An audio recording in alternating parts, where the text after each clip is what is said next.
a todos, el día de hoy vamos a comenzar con una pequeña pregunta que estoy seguro que muchos de ustedes han escuchado, quizás no directamente, pero sí la han escuchado. ¿Alguna vez un amigo, un conocido les ha dicho, oye, ¿me sirves de aval o de fiador para rentar un depa? Cuidado ahí, porque estás a punto de meterte en un gran problema legal. El día de hoy, mis compañeros de equipo y yo les vamos a hablar sobre los contratos de garantía, que en realidad son 4, pero nosotros les vamos a hablar solamente de 2, la prenda y la fianza. Comenzaremos por la fianza y por el origen de esta. ¿Por qué creen ustedes que todos le temen a la fianza? Y es porque esto se explica desde la antigüedad. Ser fiador es muy mal visto desde tiempos ancestrales. Y esto más que nada porque ser fiador significa amarrar tu dinero a deudas de otras personas sin saber si realmente saldrás beneficiado o no. Literalmente esto venía en la Biblia y el rey Salomón en el libro de Proverbios ya advertía sobre esto. Decía que ser fiador por un extraño era literalmente una trampa segura. Pero bueno, aunque a nadie le gustaba ser fiador, la economía lo ha necesitado, por lo que el derecho romano, en el Digesto Justiniano, ha visto la forma de regular formalmente esta práctica, y ahí se permitió que cualquier obligación, fuera en el presente o en el futuro, pudiera ser garantizada siempre y cuando el fiador fuera legalmente capaz de obligarse y aparte de ser demandado si las cosas salían mal. Claro. Ahora, vamos a dar un salto a la actualidad, al presente. La fianza, junto al crédito y al seguro, son uno de los 3 grandes pilares para que el comercio y la industria se muevan. Y ojo aquí, porque es súper común confundir el seguro con la fianza de la empresa, ya que tienen un buen de cosas en común.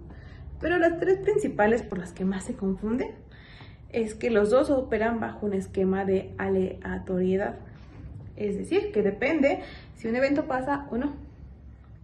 Segundo, se firma mediante un contrato de adhesión. Y finalmente, ambos cubren riesgos comerciales. Pero bueno, la regla de oro para no confundir esto es que toda fianza que se otorgue mediante una institución de fianzas de manera profesional, cobrando una prima y mediante una póliza, es mercantil por ley. Ahora sí, pon mucha atención aquí, porque el truco legal que te puede salvar el bolsillo es que hay 2 tipos de fianza, la civil y la mercantil. La civil, por su parte, se regula con el Código Civil y es subsidiaria. Tienes que tener muy en cuenta esta palabra, subsidiaria. ¿Qué quiere decir que sea subsidiaria? Que el acreedor primero tiene que agotar todos los recursos o bienes del deudor. Es decir, buscar si tiene casa, si tiene carro, si lo puede demandar. Y si no hizo eso, va a ir ahora sí a cobrarte a ti. Es decir, como un colchoncito antes de que vaya a cobrarte a ti, para ver si puede ser que la persona que te puso como aval tenga algo con que pagar lo que debe. En cambio, la fianza mercantil se rige por la Ley Federal de Instituciones de Fianza y es solidaria. Creo que ya te puedes dar una idea a qué vamos con esta palabra, ¿no? Que sea solidaria significa que si no se cumple con lo que se debe, literalmente van a ir con la fianzadora a cobrar. Así, rápido, sin escalas ni nada. Es lo que hace que hoy el comercio actual sea rápido y seguro. Y bueno, ya vimos cómo funciona la fianza, ya tenemos un poquito de contexto sobre ella, por qué es tan poderosa en los negocios, pero vamos a poner una última pregunta para comenzar este video. ¿Qué pasaría si en vez de firmar un contrato o firmar por alguien más, dejas un objeto valioso de respaldo? No sé, unas escrituras, joyería, un auto. Pues bueno, ese es nuestro segundo tema de hoy, la prenda, el famoso empeño. Yo creo que esta es la palabra con la que más fácil la vas a relacionar. Pero bueno, esto es plática del resto de mis compañeros y espero que nos puedan ver en el siguiente blog. Una vez entendido lo anterior, para que exista una fianza intervienen varios elementos. Y bueno, primero es la institución afianzadora. Esto solo puede ser una sociedad anónima mexicana, sustituida por la Secretaría de Hacienda. Y bueno, su principal función va a ser otorgar esta fianza y responder si el deudor no cumple con su obligación. Como segundo elemento está el tomador o contratante, es decir, también llamado solicitante por la ley, el cual va a ser la persona que contrata la fianza con la fianzadora e incluso puede ser el mismo deudor. Una vez que se firma el contrato, deja de ser solicitante y pasa a ser el contratante. Después está el fiado o deudor principal, el cual va a ser la persona física o moral cuya obligación queda garantizada mediante la fianza, es decir, quien debe cumplir con el compromiso. Otro elemento es el beneficiario, el cual va a ser la persona o empresa que recibe la protección de la fianza y quien puede hacerla válida si el fiado no cumple. Y bueno, también en algunos casos puede existir un quinto elemento personal, el cual puede ser llamado contragarante, deudor solidario o contrafiador. Su función principal va a ser como un respaldo extra, es decir, aunque su participación no siempre es necesaria, siempre y cuando el fiado demuestre que tiene esta capacidad de pago. Y bueno, finalmente está el elemento material, el cual va a ser la póliza. Documento establece lo que son los escritos de los derechos y las obligaciones tanto de la empresa fianzadora como del propio beneficiario. En otras palabras, va a ser esa manifestación escrita del contrato. Y bueno, una vez conocido estos elementos, también hay que conocer la garantía de recuperación de la empresa fianzadora. ¿Y esto qué va a hacer? Pues básicamente van a ser los mecanismos en los cuales la institución puede asegurarse de recuperar este dinero que llegue a pagar si el fiado incumple con su obligación. Por tanto, para proteger su patrimonio, la ley le permite solicitar garantías de recuperación. Esto puede ser una prenda, una hipoteca, un fideicomiso, una obligación solidaria o una contrafianza. Y básicamente va a depender del nivel de riesgo que presente la operación. Esto a su vez también hay garantías que pueden solicitarse antes, al momento o incluso después de firmar el contrato. Por ejemplo, cuando ya se le exige a la fianzadora el pago de la fianza, cuando vence la obligación, cuando el deudor presenta riesgo de insolvencia, cuando se presenta información falsa o pone en riesgo las garantías que ya existen. Esto a su vez también hace que la empresa pueda pedir que se protejan ciertos bienes, pues para asegurarse de recuperar ese dinero que tuvo que pagar por la fianza. En pocas palabras, básicamente es medidas que existen para que la institución afianzadora no tenga pérdidas y pueda recuperar el dinero que desembolsó por el incumplimiento del fiado. Asimismo, otro punto a tratar son las obligaciones de esta institución afianzadora y la formalidad del contrato. Y bueno, la institución tiene dos obligaciones principales. La primera va a ser expedir la póliza de fianza, que es el documento donde queda por escrito todas estas condiciones del contrato, como veníamos diciendo, y se va a elaborar siguiendo ciertas reglas establecidas por la ley. Como segundo punto está pagar la suma afianzada cuando el fiado no cumple con la obligación garantizada. Esto, sin embargo, para que suceda, primero el beneficiario debe presentar una reclamación por escrito y demostrar que la obligación realmente existe y que ya puede exigirse. Después, recibir la reclamación, la institución afianzadora debe de informar al fiado, al solicitante o a quienes hayan dado un respaldo adicional para que conozcan esta situación. Y bueno, aquí en su caso también entra la jurisprudencia que señala que la afianzadora debe poder demostrar que sí se realizó ese aviso al fiado.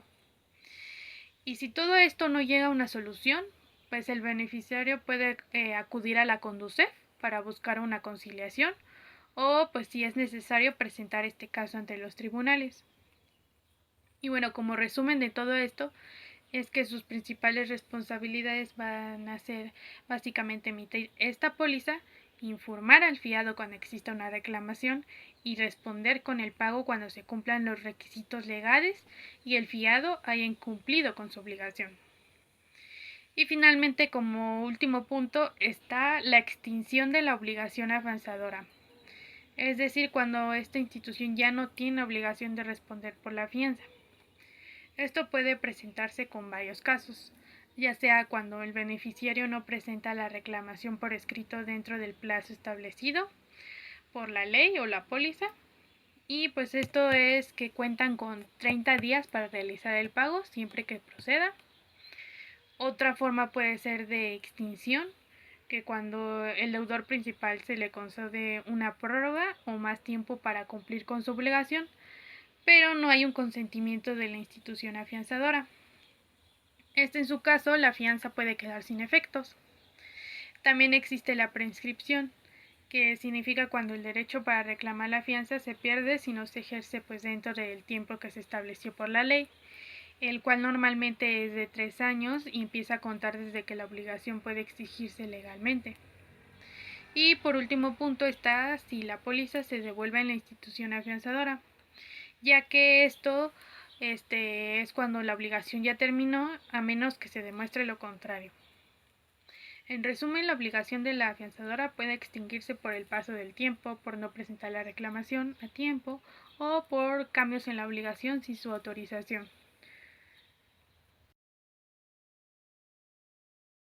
Bueno, vamos a seguir con el tema de contratos de garantía. Como ya se habló anteriormente, vamos a específicamente sobre la fianza, donde voy a hablar sobre las obligaciones de quienes participan, que es el tomador, que es la persona que acepta la fianza y celebra el contrato con la institución afianzadora, el fiado, persona cuya obligación será garantizada mediante la fianza, obligado solidario, que es la persona que responde junto con el fiado en caso del incumplimiento, contrafiador, persona que ofrece un respaldo adicional para garantizar el pago de la institución fiadora.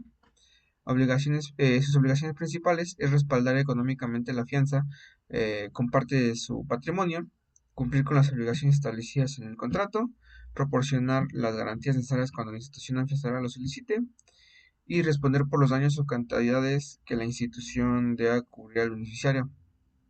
Los requisitos para hacer efectiva la fianza son demostrar el incumplimiento total o parcial del deudor, presentar la póliza de fianza como documento comprobatorio, además de realizar las declaraciones conforme a las disposiciones legales aplicables y presentar la reclamación dentro del plazo establecido por la ley o por el contrato, es suficientes para responder. Pasando al siguiente tema, que es la fuente de la obligación fiadora.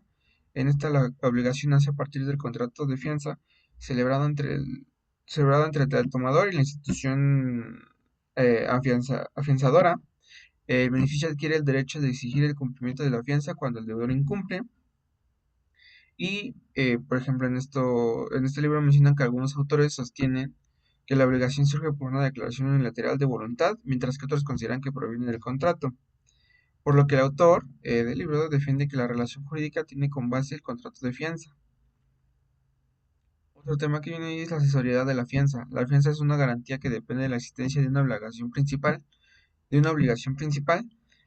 por lo que no puede existir de manera independiente. Por lo que, eh, por lo que la obligación fiadora tiene carácter accesorio porque garantiza una obligación principal.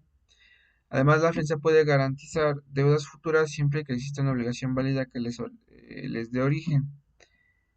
Si desaparece la obligación principal, también desaparece la razón de existir de la fianza, y en esto nos menciona que el autor no comparte la postura de quienes consideran que el contrato de fianza es independiente.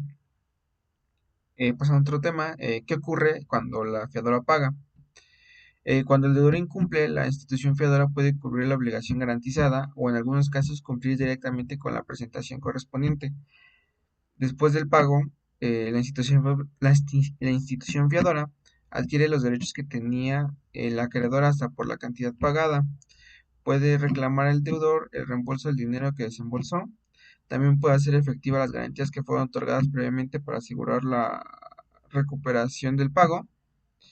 Y las acciones disponibles estas son cuatro, que es la acción subrogatoria, que permite reclamar al deudor de los derechos adquiridos tras el pago. La vía ejecutiva mercantil, que facilita el cobro de las cantidades adeudadas. Vía hipotecaria, que puede ejercerse cuando existen bienes inmuebles como garantía. Y la venta judicial de bienes permite recuperar el monto pagado mediante la venta de los bienes dados sin garantía. Ahora bien, una vez que hemos analizado el pago de la fianza y los mecanismos mediante los cuales la fianzadora puede recuperar lo pagado, es importante conocer las dos figuras que permiten distribuir el riesgo asumido por las instituciones afinanciadoras, las cuales son el reafianzamiento y el coafianzamiento.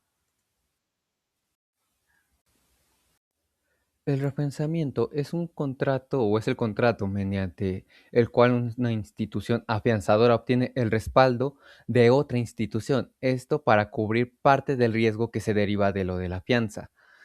Si lo quisiéramos poner en un ejemplo, sería de manera similar al reaseguro dentro de la materia de los seguros. La reafianzadora se obliga a pagar a la institución reafianzada la proporción que le debe corresponder de las cantidades que debe cubrir por su parte el beneficiario. Es importante destacar que la reafianzadora no garantiza directamente que las obligaciones del fiado ni responde frente al beneficiario. Su obligación existe únicamente respecto de una institución afianzadora que contrató el refinanciamiento. Por otro lado, o por otra parte, el coafianzamiento se presenta cuando dos o más instituciones afianzadoras otorgan finanzas respecto de un mismo fiado o de una misma obligación. Sin embargo, cada institución responde únicamente por la parte que le corresponde sobre la fianza, es decir, que no existe una solidaridad entre ellas. En consecuencia, el beneficiario deberá reclamar a cada fianzadora la proporción que le corresponde de la garantía. Como breve resumen, podríamos decir que mientras el reafianzamiento implica que la misma afianzadora obtenga un respaldo por otra institución, un coafianzamiento existe entre varias afianzadoras que comparten el riesgo de una misma obligación sin la existencia de solidaridad entre las mismas afianzadoras sobre el mismo objetivo. Una vez dicho esto, quiero hacer un paréntesis. Acabo de mencionar hace poco lo que es el seguro, pero ¿el seguro y la fianza son lo mismo? Aunque la fianza y el seguro presentan ciertas similitudes, también existen diferencias importantes entre ambas figuras jurídicas. La primera diferencia consiste en que el seguro puede cubrir prácticamente cualquier riesgo o eventualidad dañosa, mientras que la fianza tiene como finalidad garantizar el cumplimiento de una obligación. La segunda diferencia es que la empresa afianzadora puede exigir garantías de recuperación como hipotecas, prendas o contrafinanzas, mientras que la empresa aseguradora normalmente no solicita este tipo de garantías. Asimismo, el seguro constituye un contrato principal, ya que existe por sí mismo, mientras que el de la fianza es un contrato accesorio porque depende de una obligación principal. Finalmente, el contrato del seguro es esencialmente consensual, mientras que el de fianza mercantil requiere determinadas formalidades para su emisión y posteriormente su funcionamiento. Es por estas razones que, aunque ambas buscan lo mismo, que es brindar seguridad jurídica y económica, cumplen funciones completamente distintas dentro del derecho. Como conclusión del tema, podemos identificar las principales características del contrato de fianza en una empresa o de empresa. 1. Se trata de un contrato nominado y típico. Esto porque se encuentra expresamente regulado por la ley. 2. Accesorio, porque depende de la existencia de la obligación principal o de una obligación principal. 3. Formal, porque requiere el cumplimiento de determinados requisitos legales. Otro punto es que también es un contrato de adhesión ya que sus condiciones suelen ser establecidas previamente por la institución afianzadora. Además, es aleatorio. Y con esto me refiero a que su ejecución depende de que ocurra o no el incumplimiento de una obligación garantizada o de la obligación garantizada. Otra característica es el hecho de que es bilateral y oneroso, porque genera derechos y obligaciones por ambas partes y existe la contraprestación económica. Como último punto, podríamos poner que es de tracto sucesivo. Esto debido a los efectos que pueden mantenerse durante el tiempo que puede llegar a existir, ahora sí que en general, la obligación garantizada. Ya con estas características podemos concluir que el estudio de la fianza como uno de los principales contratos de garantía dentro del derecho mercantil. Ya una vez con esto finalizamos el tema de la fianza. Sin embargo, también existen dentro de los contratos de garantía reconocidos por nuestro derecho lo que podríamos ser la hipoteca, el fideicomiso de garantía y el que vamos a explicar, la prenda. Mientras que la fianza garantiza una obligación mediante la intervención de una persona o una institución que responde por el deudor, la prenda lo hace a través de bienes que sirven como respaldo del cumplimiento de una obligación. Es así como la prenda constituye una de las figuras de garantía más importantes dentro del sistema jurídico mexicano y forma parte de los mecanismos que buscan brindar seguridad al acreedor frente al incumplimiento de una obligación. A continuación, estudiaremos la prenda y las disposiciones legales que regulan su funcionamiento. LFPC, que es la Ley Federal de Protección al Consumidor, es la que se encarga de regular los derechos de los consumidores cuando entregan un bien en garantía a un proveedor o un establecimiento comercial para evitar abusos o cobros indebidos. Y la NOM 179 es la que se encarga de proteger a la gente de las casas de empeño, que es lo que busca es evitar el cobro de interés excesivos y pues cambiar las reglas que ya se habían establecido. Asimismo, las casas de empeño deben de ser 100% transparentes y con cómo te van a cobrar y qué pasa si no pagas a tiempo en el tiempo que se estableció. Prenda sin disposición. Bueno, como concepto básico es un trato donde dices préstame dinero y si no te pago te quedas con esto que vale dinero. En mercantilidad es cuando el préstamo o el negocio es entre comerciantes o para hacer un nuevo negocio. Y la prenda sin disposición es de que antes tenías que entregar obligatoriamente la cosa.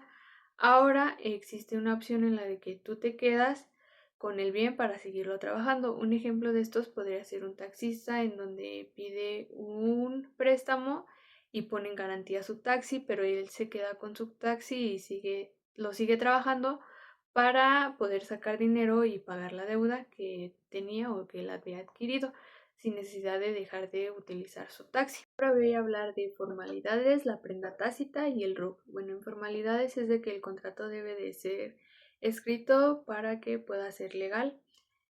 La prenda tácita es en donde, pues cuando la ley da por hecho que hay una prenda, aunque no se firmó nada, no hay un contrato detallado por la naturaleza de la situación. Y el RUC, que es el Registro Único de Garantías Mobiliarias, pues es de que si le prestas dinero a alguien y dejas en garantía una máquina, lo anotas en el RUC y si esta persona trata de vender esta máquina, puede consultar el RUC y se va a dar cuenta de que esa máquina está a nombre de tu propiedad y lo cual no va a dejar que se pueda vender la máquina porque está a nombre de otra persona, que es la persona que encargada de la máquina o el dueño. Deudor prendario y bienes pignorables. ¿Qué es el deudor prendario? Es la persona que pide prestado y ofrece el objeto como garantía o un tercero que ofrece ese objeto para respaldar a un amigo o familiar. ¿Y qué son los bienes pignorables? Bueno, pues son cosas que se pueden dar en garantía y tienen que ser bienes muebles, cosas que se pueden mover o que no sean terrenos o casas y que tengan valor en dinero. Un ejemplo de ellos puede ser un vehículo, mercancía en bodega, maquinaria, dinero en efectivo, facturas por cobrar o acciones de una empresa. El tema que me corresponde exponer es el capítulo 17, la prenda, específicamente los apartados del 17.6 al 17.10. Estos puntos explican los derechos y obligaciones del deudor y del acreedor, así como algunas modalidades de la prenda y sus principales características. El primer apartado que vamos a ver son los derechos y obligaciones antes del vencimiento.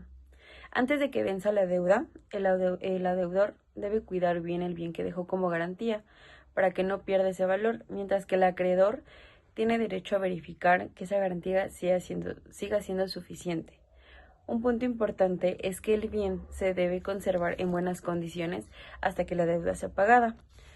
Un ejemplo, si una persona deja un automóvil como garantía de un préstamo, debe mantenerse así funcionando y en buen estado hasta que se liquide la deuda. El siguiente apartado son los derechos y obligaciones al vencimiento de la deuda. Cuando llega la fecha de pago pueden ocurrir dos situaciones. Si el deudor no paga, la garantía se extingue. Y si no paga, el acreedor puede ejecutar la garantía conforme a la ley. Un punto importante es que el pacto comisorio está prohibido en México y el acreedor no puede quedarse automáticamente con ese bien. Un ejemplo es si alguien no paga un préstamo garantizado como una motocicleta, el acreedor debe seguir un procedimiento legal y no puede apropiarse de ella inmediatamente. El siguiente apartado es la prenda bursátil. Esta utiliza acciones, bonos u otros valores financieros como garantía para obtener un crédito. Un punto importante es que permite obtener financiamiento sin vender las inversiones. Un ejemplo es que cuando una empresa puede dejar sus acciones como garantía para conseguir un préstamo y continuar operando con normalidad. El siguiente apartado es la prenda internacional. Esta se utiliza en operaciones entre empresas de distintos países y ayuda a facilitar el comercio y el financiamiento internacional. El punto importante es que brinda seguridad jurídica en negocios internacionales y un ejemplo es cuando una empresa mexicana puede ofrecer maquinaria como garantía para obtener un crédito de un banco en el extranjero. Bueno, las características de las prendas más importantes son que garantiza una deuda. ¿Qué significa? Asegurar el cumplimiento de la obligación. Otra es que recae sobre bienes muebles. ¿Esto qué significa? Que son los autos, maquinaria o mercancía. Una característica es la asesoría. ¿Esto qué significa? Depende de una deuda principal. Y otra característica importante es que da preferencia al acreedor. Significa que le permite cobrar antes que otros acreedores. Un ejemplo es que si una persona deja una computadora como una garantía y paga su deuda, la prenda desaparece y la computadora queda libre de cualquier obligación.